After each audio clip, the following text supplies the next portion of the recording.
Amados irmãos, amadas irmãs, a paz do Senhor Jesus Cristo, hoje, dia 9 de março de 2025, estamos realizando mais um culto, vamos estar orando. Deus e Pai, coloco a minha, Jandira, esse e essa que está assistindo, ouvindo em Tua presença. Senhor, o Senhor leva cativo nossos pensamentos, para que não venhamos dispersar e possamos absorver o que o Senhor tem para nós. Sim, ó Deus, na autoridade que Tu me deste dos altos céus, faço cair por terra toda tentativa das trevas e dos homens de impedir ou de atrapalhar a realização deste culto, a transmissão deste culto, e que esse culto chegue a quem o Senhor quer que chegue. O Senhor tem a primazia, Senhor. Faça segundo o Teu querer, segundo a Tua vontade. Em nome de Jesus. Amém? Deus está aqui, aleluia, tão certo quanto o ar que eu respiro, tão certo quanto a manhã que se levantará, tão certo quanto eu lhe falo e podes me ouvir. Deus está aí, aleluia, tão certo quanto o ar que eu respiro, tão certo quanto a manhã que se levantará, tão certo quanto eu lhe falo e podes me ouvir, tão certo quanto eu lhe falo, tão certo quanto eu lhe falo, tão certo quanto eu lhe falo e podes me ouvir. Aleluia. Vamos estar fazendo agora as orações. Se você quiser transformar um pedido de oração para um como esse, envia por este canal no Facebook, através do Message. Se você estiver no YouTube, vai no Facebook, Apóstolo Carlos Ferreira, e acesse através do Message. Mas não é necessário, isso é um ato profético, só se você receber uma direção de Deus para assim fazer. Mas só você fazer agora a sua oração em pensamento, o Senhor vai estar respondendo. Esteja colocando a tua oração, vamos estar intercedendo juntos. Senhor, coloque em tua presença, ó Pai, a minha, Jandira, e esse está assistindo, ouvindo, pedindo perdão pelas nossas faltas. Senhor, coloque a petição que esse está fazendo agora. Contempla, responda segundo a tua vontade, segundo o teu querer. Coloca cada pedido que está aqui na minha mão direita. Cada pedido que aqui está, ó Deus, nessa caixinha que não foi respondido. E eu lhe peço, ó Pai, opera, age, responda com o teu sim, com o teu não. Se tem alguma oração aqui que não é segundo a tua vontade, orienta para que possamos orar como convém. Coloque também, Senhor, todas as necessidades financeiras, ó Pai. Tudo o que precisa, ó Pai, para mim, para a Jandira, para esse e essa que está assistindo, ouvindo, também para o MDTS como um todo, ali o Ministério dos Livros, Mensagem do Espírito Santo, com o livro Mensagem do Espírito Santo e com a minha autobiografia. Também coloco, Senhor, o ateliê da Jandira, com tudo que envolve o ateliê, e peço, Deus, supre, move, e já te agradecemos também, Senhor, por tudo que tem feito, por tudo que está fazendo. Seja conosco, ó Deus, em nome de Jesus. Amém? O Senhor fez algo interessante que muito raro acontecer, mas já aconteceu. Ele me deu duas mensagens. Uma é sobre a vontade e a outra é sobre a existência do inferno e do céu. E eu fiquei naquela dúvida, qual mensagem que eu traria. E orando a Deus, senti no coração de que seria sobre a vontade. Assim o Senhor permitindo, estamos aqui domingo que vem, e o Senhor permitindo, vou estar trazendo domingo que vem a mensagem sobre a realidade, sobre a existência do céu e do inferno. Sobre a vontade é algo interessante, porque a palavra de Deus deixa bem claro ali em Gênesis que Deus fez o ser humano segundo a imagem, segundo a semelhança de Deus. E Deus é trino. É o Pai, o Filho e o Espírito Santo. Sempre existiu, a vida inteira existiu. E ao formar o ser humano, Deus formou também o ser humano trino. Algumas pessoas ateus, algumas pessoas céticas, acham que nós só somos matéria. Morrendo, vão virar purpurina, vai acabar, vai voltar para a matéria, e matéria pura. Alguns acreditam que nós somos corpo, e ainda acredita na alma, ou no espírito, como querem dizer, que nós somos duas partes, uma parte matéria e uma parte espiritual. E tem quem acredita que nós somos corpo, alma e espírito. A alma é uma parte espiritual, a alma é espírito, mas é uma parte espiritual que nos liga ao mundo material, enquanto que o espírito, ele nos liga ao mundo espiritual. Só que mesmo aquelas pessoas que acreditam que somos corpo, alma e espírito, eles estão redondamente equivocados. Na verdade, nós somos espírito e não somos corpo. A matéria, o corpo, é algo transitório. Só para vocês terem uma noção, Jesus sempre existiu na eternidade e como matéria física, ele viveu só 33 anos. Então a matéria é algo passageiro, é algo assim que, se você for olhar no sentido de eternidade, ela não tem tanta importância. O Espírito sim. E a palavra de Deus diz bem claro sobre essa questão do Espírito.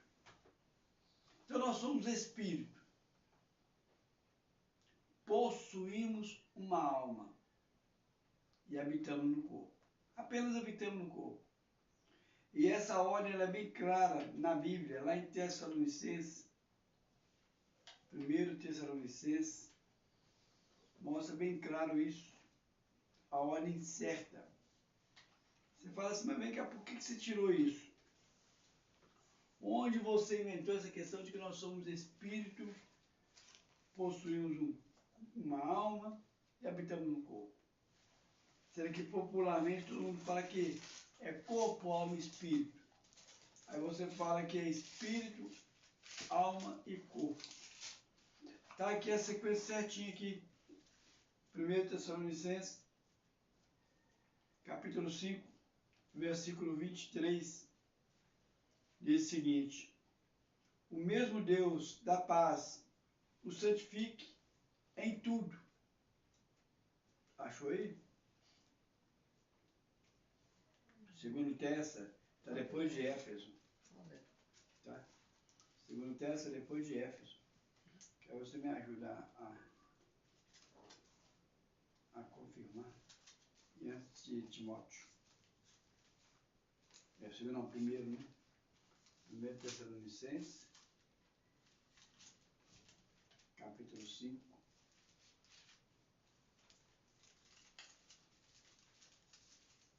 Então você vai perceber assim que ele mostra aqui de uma maneira bem clara. 1 Tessalonicenses, capítulo 5. Como que a ordem é certa? O mesmo Deus da paz o santifique em tudo, e que o espírito, a alma e o corpo de vocês sejam conservados íntegros e irrepreensíveis na vinda do nosso Senhor Jesus Cristo. No seu também a sequência, Andiero? 1 Tessa quanto? 1 Tessa, capítulo 5, versículo 23. 1 Tessa, 5, 23. Como é que é no seu? Está no seu aí. O mesmo Deus da paz vos santifique em tudo, que o vosso espírito, alma e corpo seja conservado íntegro e irrepreensível na vida do nosso Senhor Jesus Cristo. Quer dizer, não é uma questão que foi colocada apenas na minha versão. Espírito, alma e corpo. É bíblico. Só que é o seguinte, algo incrível que Deus fez é que além de colocar a gente com espírito, alma e corpo, a nossa alma é subdividida. Ela tem 3 partes. Tem a parte da alma que é a mente, que é a razão. Tem a parte da alma que é o sentimento, o coração. E tem a parte da alma que nós vamos avaliar agora e ver, que é sobre a vontade. Então a alma tem uma divisão: mente, sentimento e razão. A mente é a parte racional, sentimento, a parte sentimental e a vontade. E o que a vontade é? Eu coloquei que a vontade, ela é a realização, é o reagir com ação ou inércia.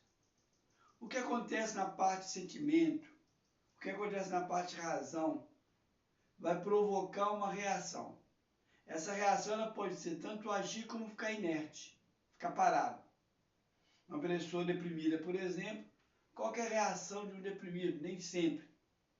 É ficar quieto, quietinho, quietinho. Isso é a reação que a alma vai estar dando ali e a vontade da pessoa é não fazer nada, ficar quietinho. Ou então se agitar demais, muitas vezes a depressão traz uma agitação terrível. A reação é a vontade. Seja ela na ação ou na inércia. E a Bíblia também nos mostra isso. Olha em Hebreus. Um pouquinho para frente. Depois de Tessa, Timóteo, depois Timóteo, Tito, aí vem Hebreus.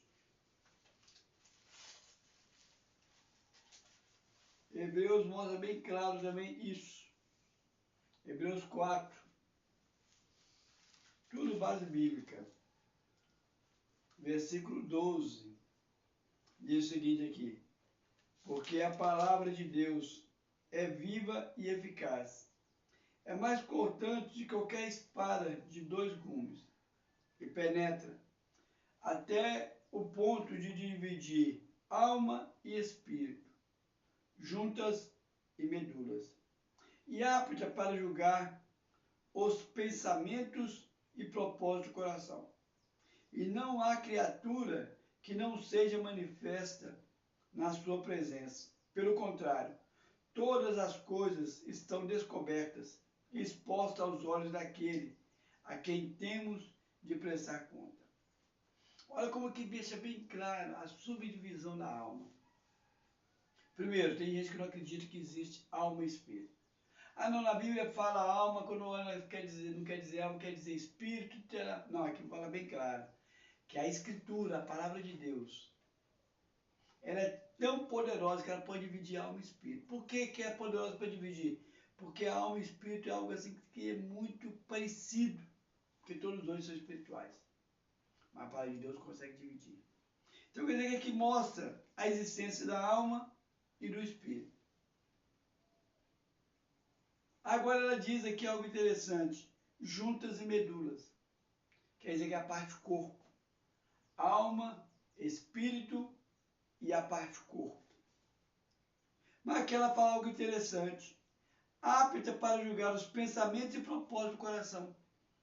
Quer dizer, o que ela aqui quer mostrar é a subdivisão da alma. Esse versículo é poderoso.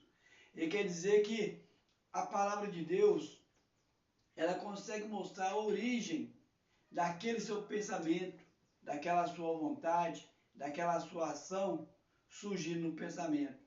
Mas também ela consegue detectar também ela surgindo no coração, no sentimento. Então quer dizer que a palavra consegue detectar e dividir o sentimento do pensamento, da razão, da emoção, um com o outro. Aí você fala, tá, detectou que a alma tem o pensamento, a razão, e aqui o coração, a emoção. Separou os dois. Mas onde é que está a vontade? Isso aqui no 13. Olha como é que fala no 13. E não há criatura que não seja manifesta na sua presença. Pelo contrário, todas as coisas estão descobertas e expostas aos olhos daquele a quem tem de prestar conta. A vontade está nesse versículo. De repente você é uma pessoa expert e você esconde a sua vontade. Você esconde todo mundo. Só que a sua vontade é ficar inerte, é ficar quietinho. A palavra de Deus diz que isso vai ser manifesto. O seu ocultar, a sua inércia. Quando Pilatos lavou as mãos dele, naquele ato de não vou fazer nada, ele estava comprometido. A sua inércia, o não fazer nada, será manifesto, como diz aqui, aos olhos daquele. Quer dizer, então, que a vontade, seja ela de uma maneira espontânea, para todo mundo saber, ou a sua vontade estaria oculta, escondidinho, que é o seu manifestar, que é o seu agir, vai ser manifesto. Aqui mostra bem claro a ação do seu pensamento, a ação do seu coração, através da vontade. Interessante que lá em 3 João, fala também algo interessante, antes de Apocalipse, o último capítulo, livro antes de Apocalipse. 3 João fala algo interessante também. Diz o seguinte, em 3 João, versículo 2.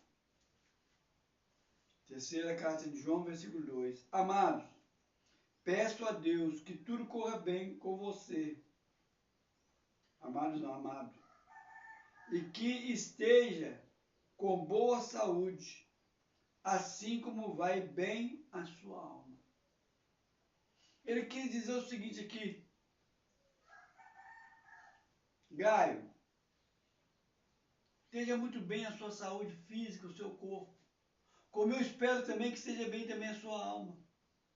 Por quê? Porque é necessário o corpo estar saudável, mas é mais necessário ainda a alma estar saudável. Se uma pessoa está de cama, se uma pessoa está no hospital, se a pessoa está presa num presídio, em qualquer situação, se a alma dela está saudável, essa pessoa está livre, mesmo estando parada e presa. Então ele falou aqui para Gaio aqui o seguinte: espero que a tua alma esteja saudável. É necessário nós estarmos com a mente, o pensamento, o sentimento, o coração e a vontade inteiramente saudável. Então aqui eu especifiquei bastante sobre isso. Nós somos espírito, possuímos uma alma, habitamos no corpo. E mostrei biblicamente isso. Mostrei que a alma é subdividida. Mostrei que a Bíblia mostra bem claro aqui a subdivisão do pensamento e o coração, a razão e o sentimento. E mostrei também aqui que quando o agir, o reagir, é a vontade. E vamos agora para os exemplos práticos. Primeiro, o diabo, sabendo disso, ele quer, desde que o mundo é mundo, interferir nessa área. Qual área? A vontade. O objetivo do diabo é chegar na sua vontade. A razão, ela traz para fora toda uma percepção e leva todo aquele raio-x e leva para dentro, para que a vontade age.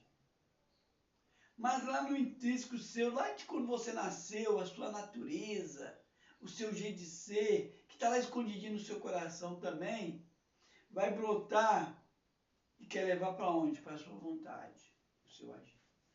O diabo, sabendo disso, o que o diabo quer fazer? Ele quer atingir a vontade. Ele quer chegar no ponto da sua vontade para atrapalhar essa área e adoecê-la. Olha para vocês verem se não é isso que aconteceu A gente sempre vê nessa passagem, todas, é sempre lida, mas eu quero olhar só sobre essa questão, na ótica da vontade. Gênesis capítulo 3, você vê isso assim claro, o diabo atuando na área da vontade. Gênesis capítulo 3, versículo 1 ao 6. Mas a serpente, mais astuta que os animais selvagens que o Senhor Deus tinha feito, disse à mulher: é verdade que Deus disse, não comam do fruto de nenhuma árvore do jardim, nenhuma. Ele sabia que Deus falou que pode comer de todas as árvores.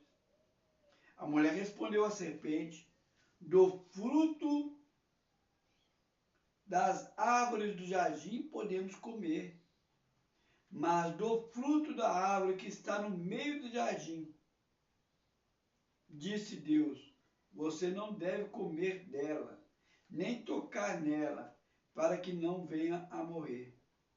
Então a serpente disse a Eva: é certo que vocês não morrerão, porque Deus sabe que no dia que dela comer, os olhos de vocês se abrirão, e como Deus, vocês serão conhecedores do bem e do mal. Aí vem. Vendo a mulher que a árvore era boa para se comer, agradável aos olhos, e a árvore desejável para dar entendimento, tomou do seu fruto e comeu. E deu também ao marido, e ele comeu. Olha como é que ele fala aqui. A árvore era boa para se comer, agradável aos olhos, desejável. Como que a mulher conseguiu ver isso na árvore? Sendo que quando Deus falou o seguinte, assim, olha, não toque naquela árvore, não coma. O que a mulher e o homem automaticamente fizeram?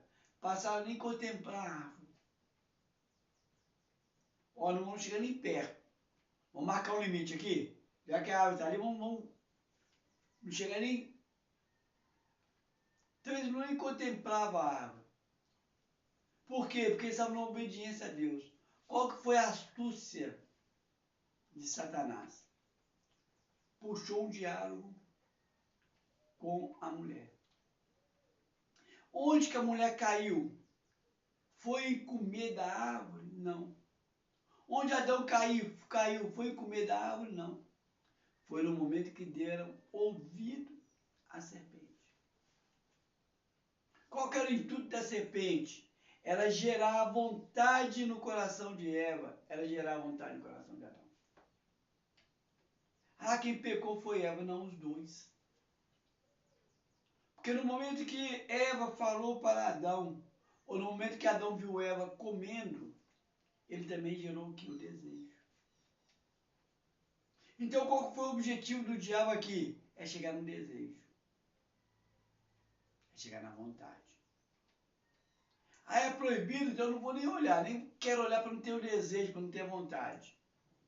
Mas a partir do momento que foi puxada a atenção, fez com que Adão contemplasse a árvore, eles passaram a desejar e passaram a ter vontade de comer. Deu para notar? E depois, mais na frente, Jesus, bem milhares de anos na frente, Jesus fala que o pecado não está apenas em desejar e realizar, mas só de desejar. Só de nutrir a vontade. Por que isso que eu falei agora? Que a vontade ela não expressa apenas o reagir, mas a inércia. Você ficou ali com aquela vontade ali embutida no coração, aquela vontade ali, já pecou, assim disse Jesus. Só de pensar, só de desejar, já pecou. Já viu aquela questão de, hoje em dia nem tanto, mas no passado, falavam muito sobre a criança aguar, e ao ponto de morrer aguado. Tem algumas crianças que elas não conseguiam expressar para os pais aquele desejo do coração, aquela vontade, e ela começava a morrer por dentro. Chegava a morrer magoado, de desejo de algo e não conseguia expressar. Então aqui você vê que o diabo, ele astutamente, ele chegou em Eva, chegou em Adão, para poder atacar a vontade. Porque até aquele momento, eles faziam a vontade do Pai. Aí eles passaram a fazer o quê? A própria vontade.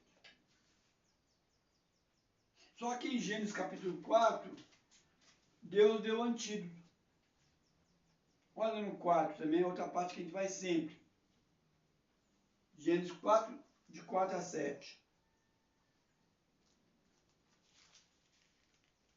Não é 4 a 7, não.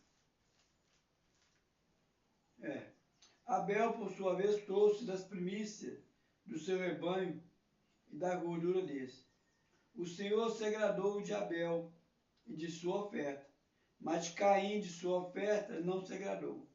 Caim ficou muito irado e fechou a cara. Então o Senhor lhe disse: por que você anda irado e por que essa cara fechada? Se fizer o certo, não é verdade que você será aceito?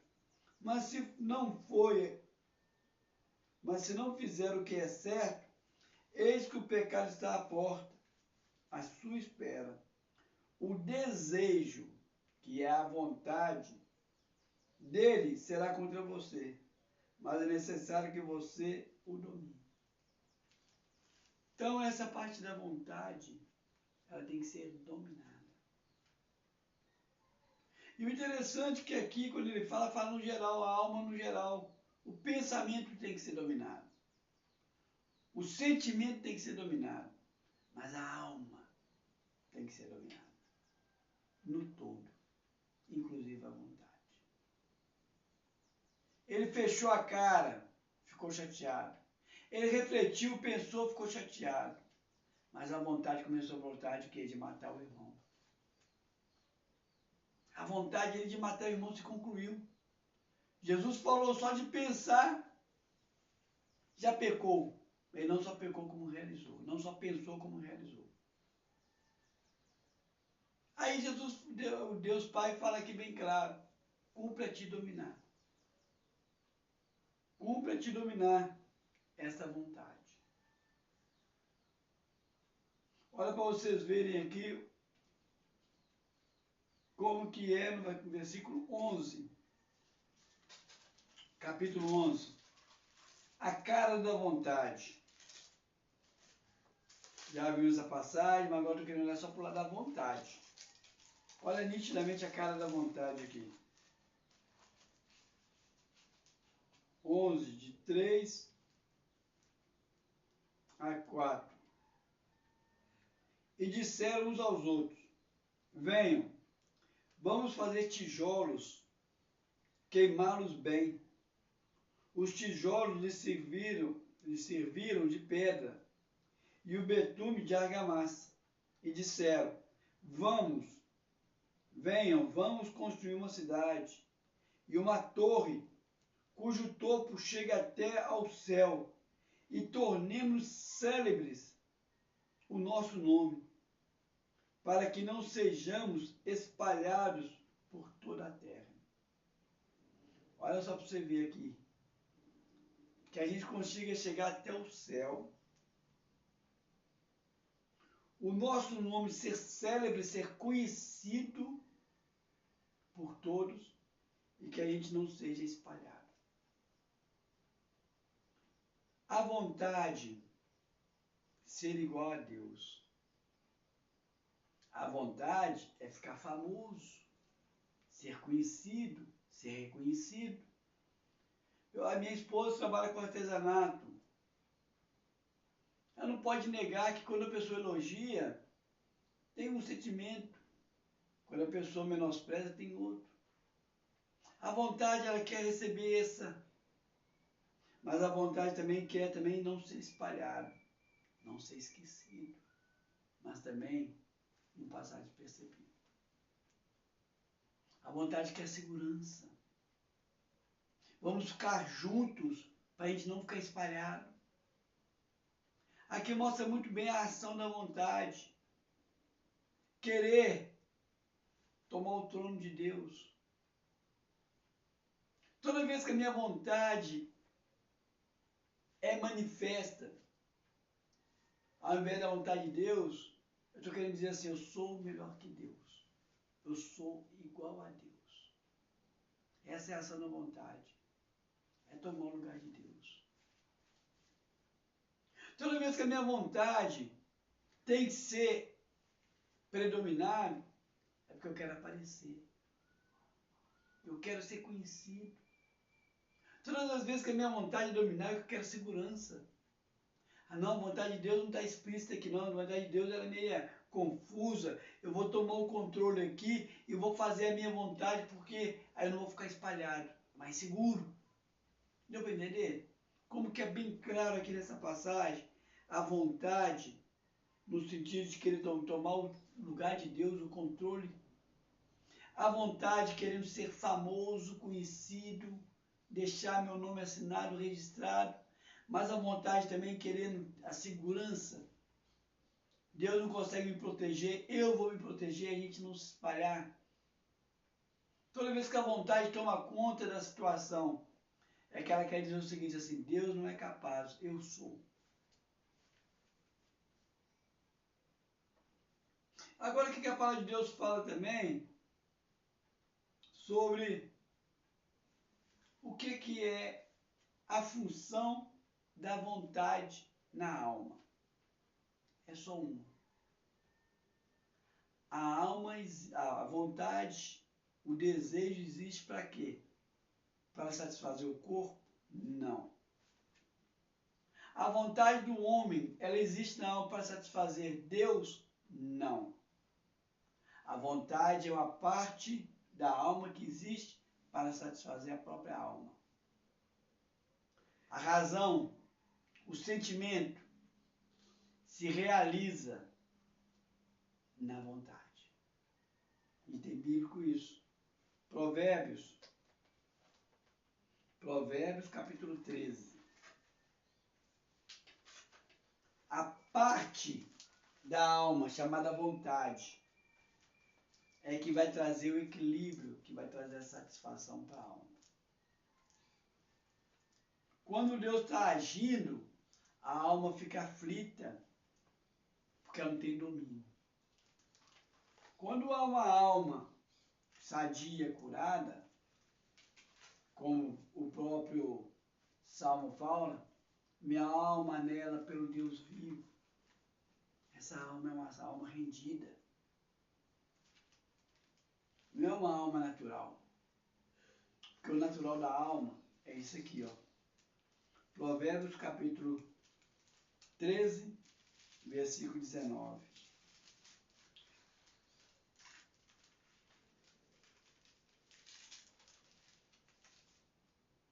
O desejo, quer dizer, a mesma coisa que a alma, capítulo 13, versículo 19, é isso? O desejo que se cumpre agrada a alma. O desejo que se cumpre agrada a alma. Mas os tolos detestam afastar-se do mal. O que a minha alma está querendo aqui? A minha alma, o meu sentimento, o meu pensamento está querendo que eu fique quieto dentro de casa, com a luz toda apagada. Então tá, a minha vontade vai ser ficar dentro de casa quietinho, quietinho. Vai agradar a minha alma. Ah, minha alma está pedindo, meu pensamento, meu sentimento é querendo que eu seja uma pessoa agitada, que eu não paro. Aí eu vou agitar a minha vontade, estará agradando a alma. Então a parte da alma chamada vontade, ela existe para agradar a própria alma. É a alma fazendo para ela. É a alma pensando para ela. É a alma tendo sentimento para ela. Tudo em quem? Nela mesma. Quando a sua alma é rendida à vontade de Deus, aí é outros 500. Mas aqui fala assim. E diz que o tolo não afasta do mal. O que quer dizer isso? Que eu vou ver num outro versículo mais na frente também. É que esta alma desenfreada, essa alma doentia, faz com que o tolo vai sempre para o mal. E fala mais ainda, aqui, volta um pouquinho aqui, capítulo 11, Provérbios 11, fala sobre a vontade do justo e a vontade do ímpio. 11, versículo 23, diz o seguinte. 11, 23. O desejo, que é a vontade dos justos, tende somente para o bem, mas a expectativa dos ímpios resulta em ira. Uma alma doentia, uma alma do ímpio, sempre vai caminhar para quê? Para a ira, para o mal. Como foi falado no versículo anterior. Mas o justo, ele vai sempre querer conduzir a sua alma para o bem. Olha para vocês terem uma noção do que eu estou falando sobre a vontade. Agora vamos fazer um confronto aqui da vontade. Nós falamos a vontade geral. Vamos confrontar a vontade do homem com a vontade de Deus. Efésios,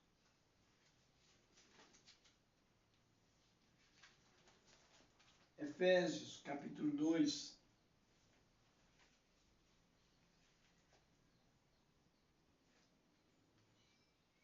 Eu estou querendo o 3, que vai dar para ele fazer do 1 ao 3. Eu ia fazer só o 3, mas vamos do 1 ao 3. Diz o seguinte. Ele lhes deu vida quando vocês estavam mortos em suas transgressões e pecados, nos quais vocês andaram no outro tempo, segundo o curso deste mundo, segundo o príncipe da potestade do ar, do espírito que agora atua nos filhos da desobediência. Agora vem um 3, que é a parte da vontade. Entre eles, também nós, todos, andávamos no passado, segundo as inclinações da nossa carne, fazendo a vontade da carne e dos pensamentos. E éramos, por natureza, filhos da ira, como também os demais. Quando uma pessoa se converte, o mundão aí fala assim, não, ele agora virou crente, agora ele não pode fazer mais nada. Ele está bitolado. Fizeram a cabeça dele. Agora ele está preso. E ao contrário, quando você se converte, você se rende a Jesus, você passa a ficar tão livre, mas tão livre, que você não faz aquilo porque você tem a consciência que não é bom para você, não é bom para o outro, não é bom para Deus. Aí você livremente escolhe não fazer. Mas quando você está preso no pecado, preso no vício, você acha que você faz aquilo porque você está livre. Não. Você é um escravo. Você está totalmente alienado àquilo. Você que é o alienado e não o servo de Deus que é o alienado. Você tenta livrar daquilo e não consegue. Enquanto que o servo de Deus não faz porque tem consciência e não faz porque ele é livre para não fazer. Mas aqui Paulo fala que nós outroramente vivíamos para fazer a vontade da carne.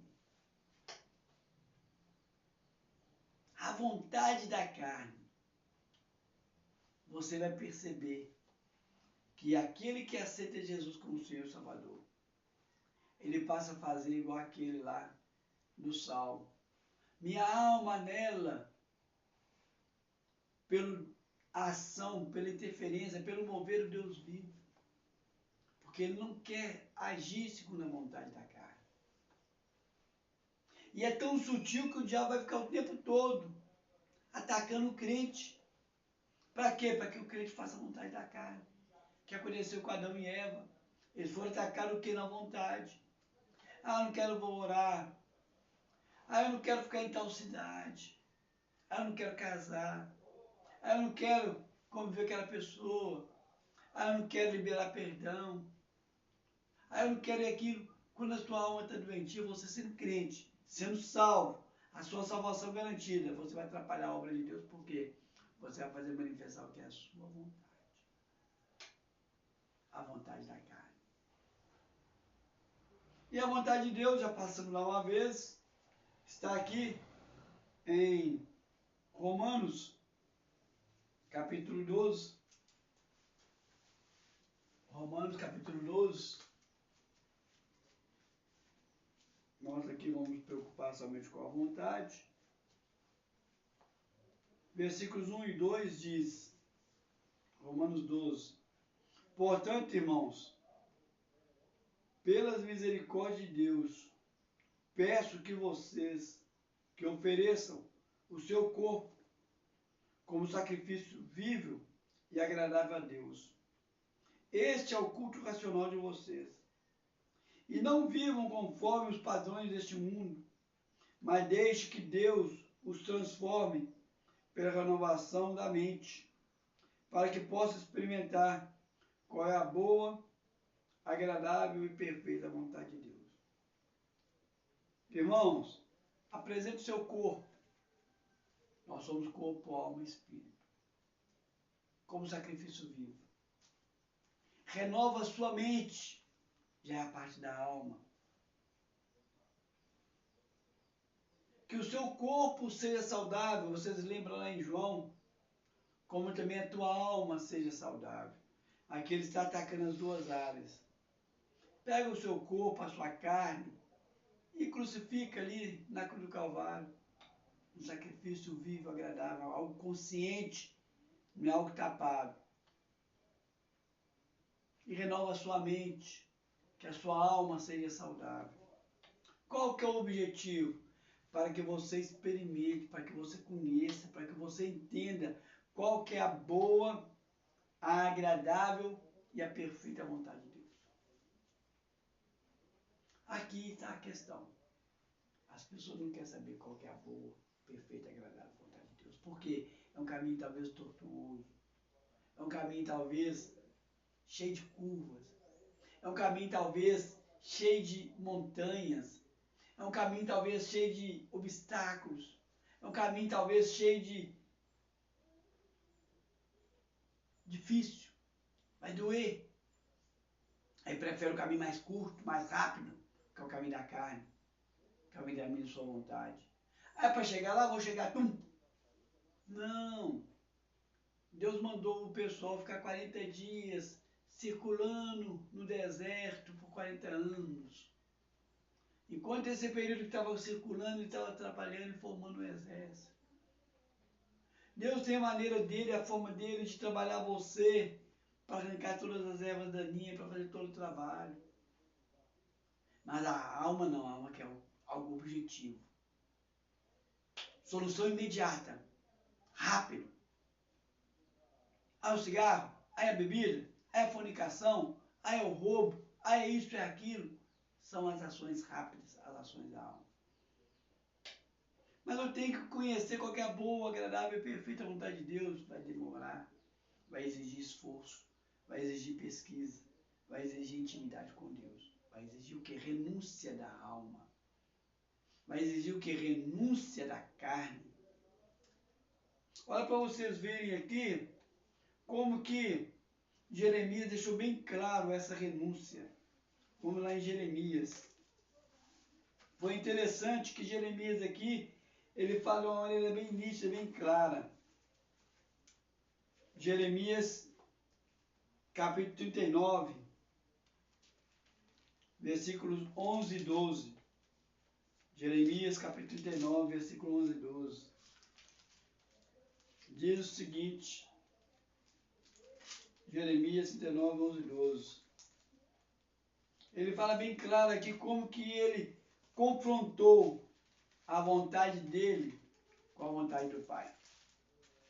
Jeremias 39, 11 e 12 diz o seguinte, mas a respeito de Jeremias, Nabucodonosor, rei da Babilônia, tinha dado a seguinte ordem a Nebuzaradã, o chefe da guarda, trate de encontrá-lo, cuide bem dele e não lhe faça mal nenhum. faça com Jeremias o que ele disser. Aí nós vamos lá no momento que ele encontra com Jeremias, capítulo 40, versículo 4 a 6. 44, versículo 4. Agora, eis que hoje estou soltando as correntes que estavam em suas mãos. Se for do seu agrado ir comigo para a Babilônia, venha, e eu cuidarei bem de você. Mas se não for do seu agrado ir comigo para a Babilônia, fique aqui. Veja, toda a terra está diante de você. Vá para o lugar onde que for do seu agrado, e melhor para você. Mas visto que Jeremias demorava a se decidir, o capitão lhe disse: volte para junto de Jedaías, filho de Aicã, filho de Safã, a quem o rei da Babilônia nomeou governador da cidade de Judá, e more com ele no meio do povo. Ou se quiser ir para qualquer outro lugar, vá. O chefe da guarda deu mantimento e um presente e o deixou ir. Assim Jeremias foi para junto de Jedaías, filho de Aicã, em Mispá, e morou com ele no meio do povo que havia ficado na terra. Jeremias demorou a decidir. Isso não é uma decisão rápida não, gente. A alma sabe claro. Nabucodonosor recebeu informação de que as profecias de Jeremias agradavam a Babilônia. Nabucodonosor deu a ordem: olha, trata bem esse homem. Significa que na hora que ele chegasse em Babilônia, ele ia ser tratado como um príncipe. Qual alma que não iria querer ser bajulada por um rei poderoso igual Nabucodonosor? Ele mandou um recado diretamente do seu exército para Jeremias: cuide bem dele. Lógico que o caminho reto, o caminho óbvio da alma é o quê? Vou com vocês. A vontade da alma, ela é objetiva, rápida. Ela quer coisas retas, ela quer coisas objetivas, imediatas. Qual que seria a solução para a alma aqui? É óbvio. A solução para a alma seria essa. Mas aí você fala comigo assim: por que você vê isso? A palavra de Deus fala que Deus sempre manda um profeta onde o povo está. Ele não faz nada sem primeiro revelar os teus profetas. O povo que estava no rio, na beira do rio, já tinha um profeta lá, que era Ezequiel. O povo que estava no palácio, que estava na cidade da Babilônia, já tinha um profeta lá, que era Daniel. Se Jeremias fizesse a vontade dele, fosse para junto do rei, do imperador, do comandante, do chefão, e levar uma vida tranquila, ia ficar sem representante de Deus no meio do povo que estava lá em Jerusalém. Naquela confusão ali, que ele ficou calado, demorando para responder, estava assim: vou fazer minha vontade, vou fazer a vontade de Deus, vou fazer minha vontade, vou fazer a vontade de Deus. E quando o comandante entregou para ele a comida, deu para ele: vai para onde você quiser. Ele sabia que Deus queria que ele ficasse com Jedaías. Deu para você notar? Falam que a cruz significa a vontade de Deus confrontando minha vontade. Ele preferiu fazer a vontade de Deus. Olha para vocês verem que quando você faz a sua vontade, a palavra de Deus, no meio nosso evangelho, que me chama de batalha espiritual, a gente fala que é oração de feiticeiro. Toda vez que você faz uma oração a Deus, realizando a sua vontade, é oração de feiticeiro. E é um perigo a oração de feiticeiro, sabe por quê? A oração de feiticeiro tem muito mais poder que a oração de um bruxo, de um satanista. A oração de feiticeiro é a oração de um crente. Toda palavra tem poder, mas a palavra de um cristão, de um crente, é mais poderosa de usada de forma errada. Aí o diabo, o que ele faz? Começa a colocar em você o desejo de não casar. Começa a colocar em você o desejo de não ficar naquela cidade. Coloca o desejo em você de não ficar naquele emprego. Coloca em você o desejo de não morar com sua família. Coloca em você o desejo de não honrar pai e mãe. Coloque em você o desejo de não honrar a esposa, de não honrar filho. Aí você começa a orar o seu desejo. Na época de uma eleição aí, houve uma situação delicada que fragaram alguns cristãos de mãos dadas orando para que aquela dinheiro que eles iam roubar desse certo. Oração, pedindo a Deus, Senhor, nos abençoe nesse projeto de extorquir o dinheiro do povo. Oração de feiticeiro. É aquela oração que não tem nada a ver com a vontade de Deus. Olha uma oração de feiticeiro bem nítida aqui, em Lucas. Lucas capítulo 9. Nós temos que acelerar um pouquinho porque o tempo é curto. A gente procura fazer somente 1 hora. Lucas capítulo 9, você vê claro que é uma oração de feiticeiro, que foi impedida, lógico, por Jesus, mas é nítido. Eu e minha esposa moramos 3 anos em Porto Seguro. Eu digo para você que não era nada seguro. Saímos da nossa cidade natal e ir para Porto Seguro. Fomos para lá, ficamos 3 anos lá. Poderíamos fazer oração de feiticeiro, de não ficarmos lá, de não ir para lá. Depois Deus mandou a gente voltar para Minas, e nosso desejo era não voltar para Minas. Podíamos fazer feito uma oração de feiticeiro de não voltar para Minas. Nós voltamos. Olha só para você ver aqui, Lucas capítulo 9, versículo 51. Lucas 9, 51 diz o seguinte: E aconteceu que, ao se completarem os dias em que seria levado ao céu, Jesus manifestou no seu semblante a firme resolução de ir para Jerusalém. E enviou mensageiros que fossem à frente. Indo eles, entraram numa aldeia de Samaria, que para lhes preparar repouso. Mas não o receberam, porque o aspecto dele era de quem decisivamente ia para Jerusalém. Vendo isso, os discípulos Tiago e João perguntaram: O Senhor quer que mandemos descer fogo do céu para os consumir? Mas Jesus, voltando, os repreendeu e, seguindo, voltaram para a aldeia. No seu fala um pouco mais, né, Diego? O Senhor, como é que fala no seu?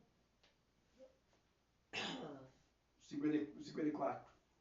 Vendo isso, os discípulos Tiago e João perguntaram ao Senhor: Que queres que vá descer fogo do céu para o consumir? Jesus, porém, voltando-se, repreendeu e disse: Vós não sabeis de que espírito sois. Olha só para seguir depois, né? Continua. Pois o Filho do Homem não veio para destruir as almas dos homens, mas para salvar, e seguir para outra aldeia. E seguir para outra aldeia. O meu só fala seguir para outra aldeia. O da Jandira ainda fala mais específico. Que espírito é esse que está com vocês? Vocês não têm noção que espírito é esse? O que o crente faz de oração de feiticeiro, sem saber que está com um espírito de feiticeiro. O diabo está atuando na vontade desse cristão para que ele faça orações contrárias à vontade de Deus. Tem que saber qual que é a vontade de Deus. A minha vontade está brotando no meu coração, não é a vontade de Deus, é o diabo que está ali atuando na sua vontade. Para quê? Para que você ou não ore a vontade de Deus, ou para quando você orar ao contrário. Eu vou orar para que eu saia daqui. Eu vou orar para que isso aconteça o mais rápido possível. Eu vou orar para que Deus me tire dessa casa. Eu vou orar para que Deus leve minha esposa, meu marido. Eu vou orar para que... Oração de feiticeiro. Aí o diabo vai atrapalhar o projeto, por quê? Ou a pessoa não vai orar a vontade de Deus, ou pior ainda, a pessoa vai orar contra a vontade de Deus. Olha para vocês verem aqui em Mateus, capítulo 6. Jesus ensinou a coisa certa. Jesus ensinou a coisa certa.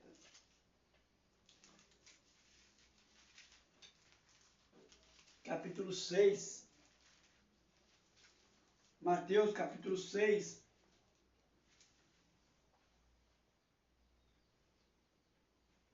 versículo 9 e 10.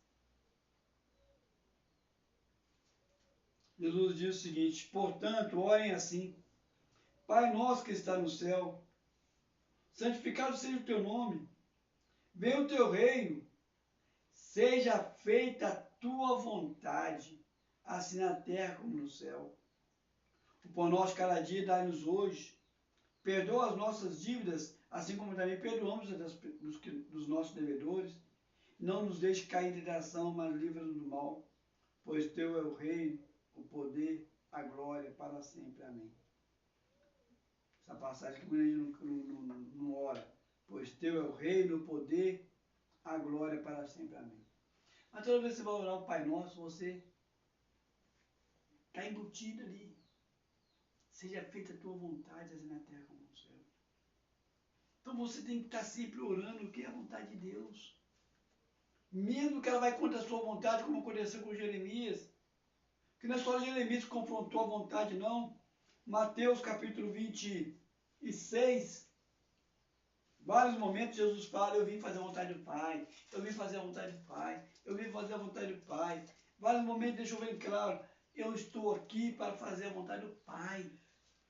Mas chegou no momento da cruz, que ele estava para ser crucificado, ali no Getsemane, ficou bem clara essa luta entre a cruz, que é fazer a vontade de Deus, e no horizontal, que é fazer a minha vontade.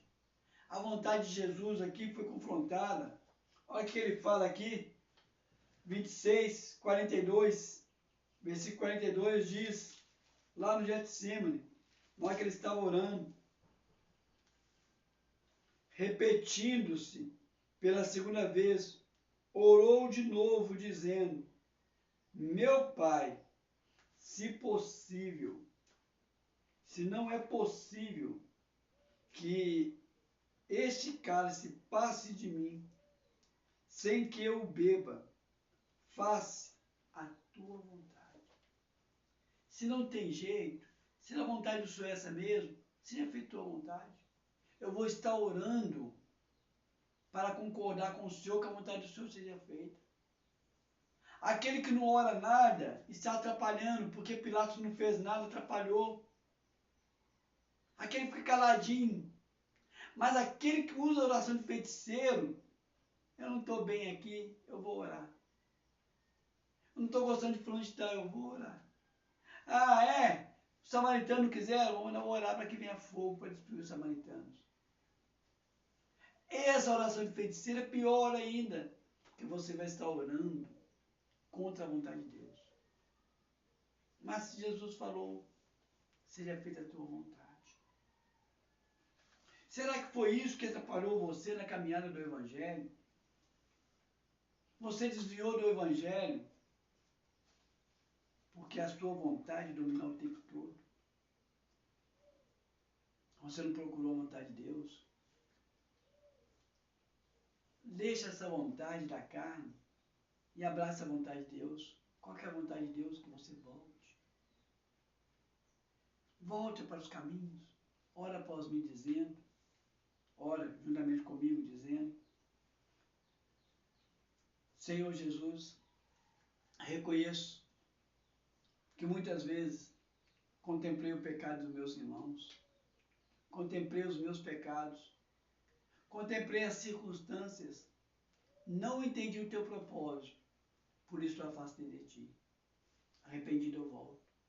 Peço que o Senhor me perdoe, e também peço que o Senhor me ajude a voltar a ter comunhão com meus irmãos. Em nome de Jesus. Agora me dirijo a você. Você não sabe se está inclinado à vontade de Deus, à vontade do homem, à vontade de Deus, à vontade do homem, porque o próprio Paulo falou. Antes de aceitar Jesus, naturalmente somos filhos da ira e naturalmente existimos para satisfazer a vontade da carne, a vontade do mundo.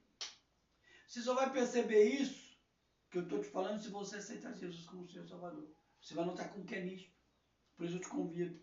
Toma um passo de fé e ora após mim, entregando sua vida a Jesus. Eu vou falar meu nome e você fala o seu. Eu, Carlos, você fala o seu nome. Reconheço que muitas vezes, por pensamentos, por palavras, por atitudes e até por omissão, entristeci o coração de Deus. Não fiz a vontade dele. Por isso peço perdão agora. Também reconheço que eu não consigo conduzir minha própria vida, quanto mais ser espelho para as pessoas que eu amo. Por isso eu coloco a mim, tudo que eu tenho, todos que eu amo aos teus pés, para que seja feita a sua vontade. Também peço, Senhor, que o Senhor escreva meu nome no livro da vida. E a partir de agora, eu confesso Jesus como meu único e suficiente Senhor e Salvador.